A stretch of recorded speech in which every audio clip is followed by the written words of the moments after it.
հանուն հայրենիքի բարգավաճման ես կարող եմ համագործակցել ամբողջ պալիտրայի հետ քաղաքական։ Մեր ազգի առջև կանգնած խնդիրները հնարավոր չէ լուծել մեկ, երկու կուսակցության հետ դաշնակցելով։ Այստեղ հարկավոր է համախմբել ամբողջ ժողովրդին նախ եւ առաջ։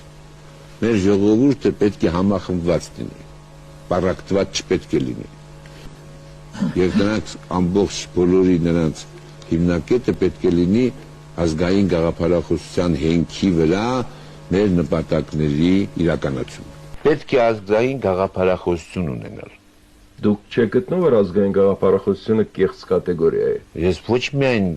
չեմ գտնում դա, այլ գտնում եմ, որ առանց ազգային գաղափարախոսության ազգը չի կարող գոյատևել։ Եթե մենք իսկապես ուզում ենք ունենալ լավ պալիտրա քաղաքական